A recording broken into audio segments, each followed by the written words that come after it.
Hey everybody, welcome back. Chris and Andrew outside. Today I'm outside, but I'm going to show you how to polish stones that you've cut and worked on your cabochon machine, or maybe you worked them by hand. These I hand carved.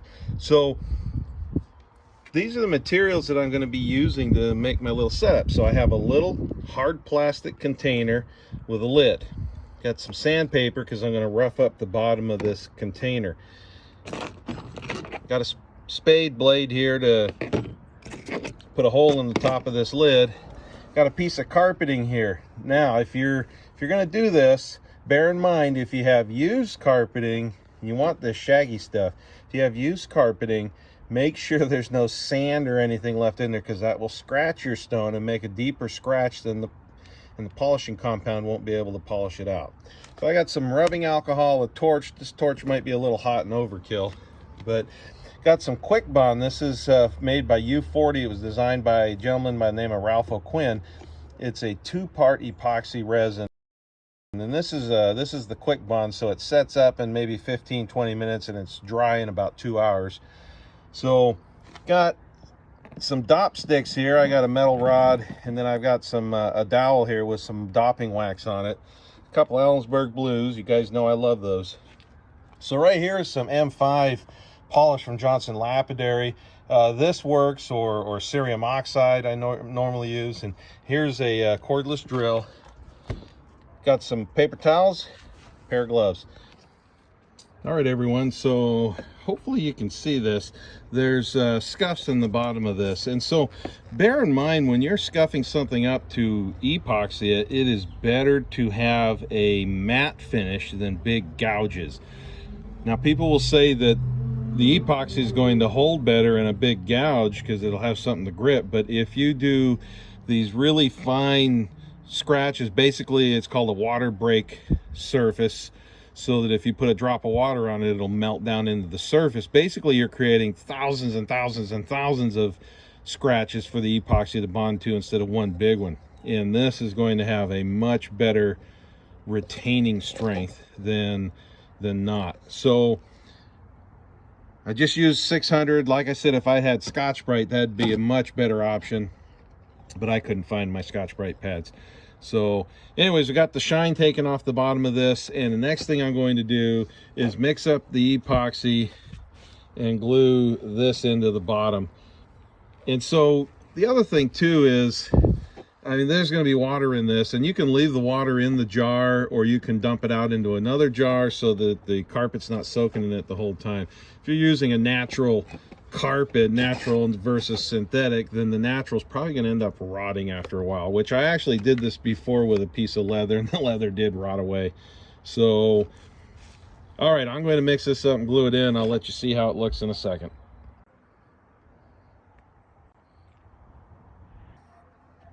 All right, everybody, so I got all the epoxy in there, and it's lifted away in a couple spots. I'll put something, push it down in there in a second. Got it in there with just a little bit on some of the carpeting on the side, so no big deal. It's not going to interfere with the polishing. So got to let this sit now for a couple hours to be dry, but a day or so to be cured. So I think I'll just let it cure all the way before I put water into it. But in the meantime, I'm going to drill a hole in this lid here, and then I'm also going to dop up this stone right here, and those will make them ready for polish. Do this stone first, then this one. This one's much bigger, so 18.5. This is a 35. So, but this one's going to be a ring for my finger, and another ring, but it's got a really nice color, so I'd like to make a ring out of it. All right, I'll update you in a second. All right, everybody, I took that spade bit and drilled this hole into the lid. So the purpose of the hole is to protect you from the splash when you're polishing this stuff, because there's going to be water in there with the polishing compound. So put the lid on, there's going to be an inch and a half of water in there, and this lid, even though the hole's big, you can put your hand right over the top like this. You can make a skirt out of thin rubber sheeting. You can do all kinds of stuff. I'm not gonna be too worried when I get to that point. So, but now next step is to let this stuff dry other than dopping the stone up.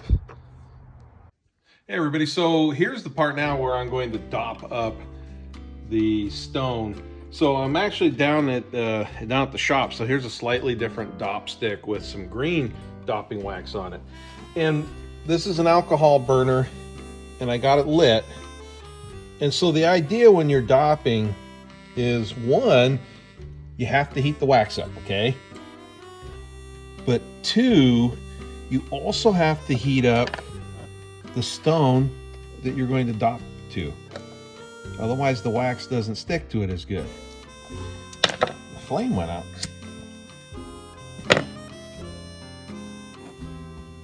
All right. So this is an odd shaped stone. I keep slipping, but you hold this over. Make sure the wax is heating. Hold this over.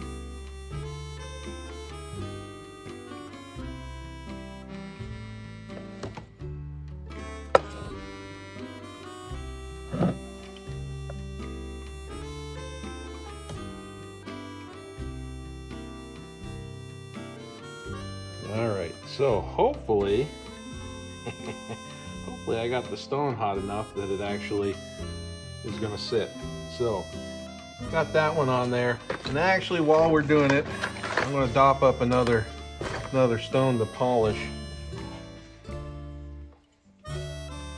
You don't have to use dowels this big. Use dowel that is proportionate to the stone you're going to dop, okay?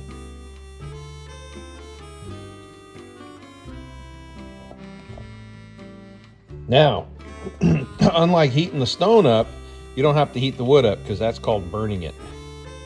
And you don't want to burn the wood.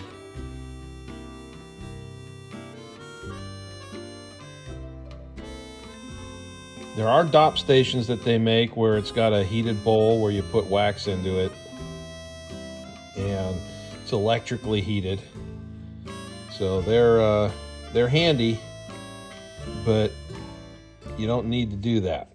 You don't even need to use dopping wax, you guys. You can use super glue if you want. Glue it onto a nail. So, all right, got this crazy brilliant blue, and that one's gonna go on a ring for me. Another hard one to hold on to with the tweezers.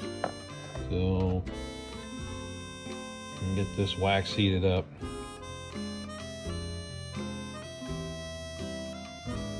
Heat stone. Guys, I am not responsible for you breaking, overheating one of your stones.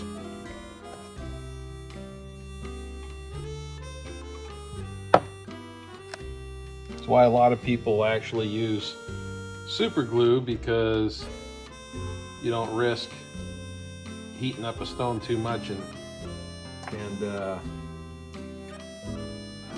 cracking it. They take a lot of heat, so. All right, hopefully these stay on.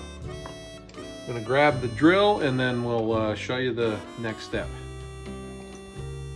All right, everybody, so here's the container, the lid.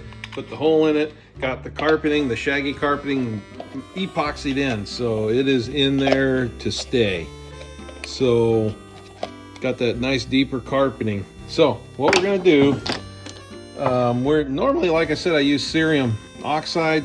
I got this M5 today, so I think it's mostly cerium oxide, quite honestly. How much do you put in?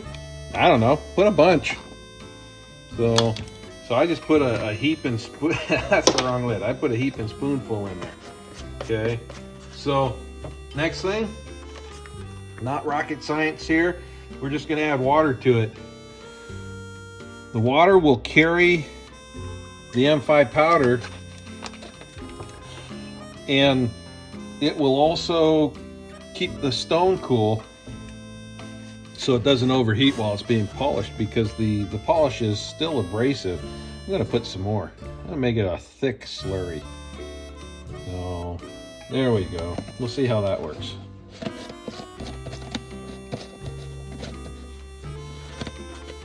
If I can't get this lid shut, oh, all right.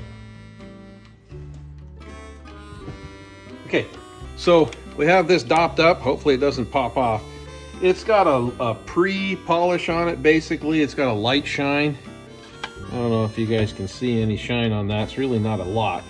But, so we're hoping that with this M5 or Cerium, if that's what you're using, to do a finish polish on it.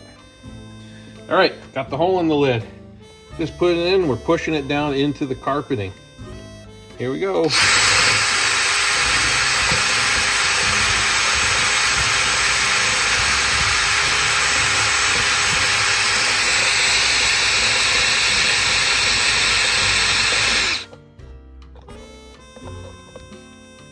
Stone stayed on, which is good. Oh, wow. It's got a bit more of a shine to it. Gonna do it a little bit longer and see if we can get an even better shine. Are you able to see any shine? Okay. Do it a little bit longer.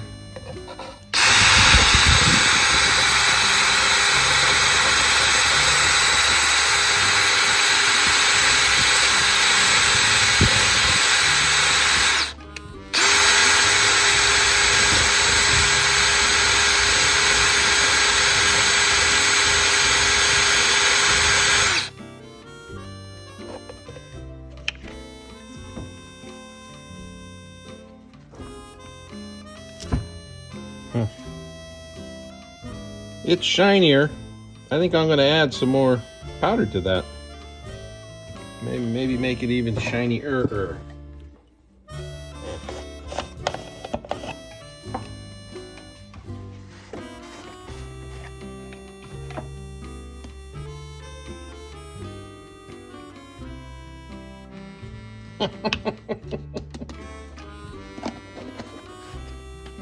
Now we're going to have to add more water to it.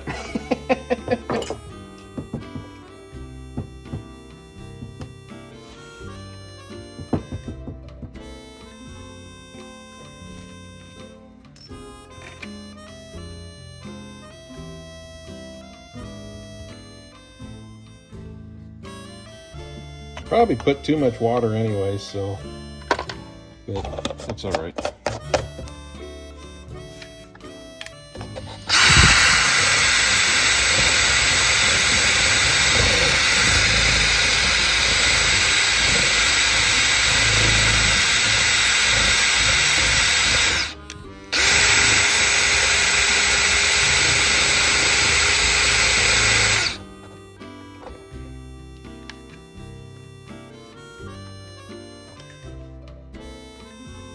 All right, everybody, I can see that it's shinier, especially on the higher points. I probably put a little too much water and not enough powder, even though I put a ton. I think I just put a little too much water in it.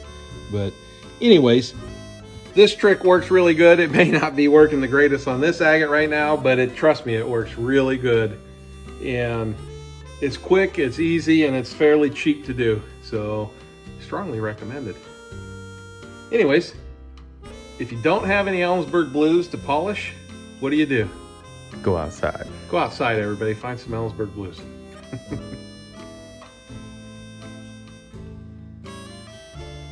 All right, everybody. So, showed you how to dop them. Now you got this hot dop wax, or it's cold now, but you got this hard wax on the back. How do you take them off? Real easy. Put them in the freezer with the crown apple. All right, everybody, so these have been in the freezer for a little bit, so you can have a knife ready. First thing you want to do is just test them, okay? Look at that, it came right off. But if it doesn't, then you take your knife and you just scrape. Actually, that one just came off. But you take the knife and you can just kind of scrape it and it'll pop off. So, but these just came off real easily. So, and that's it. They're shiny, and they're ready to get set. This big one is going to be a ring for me.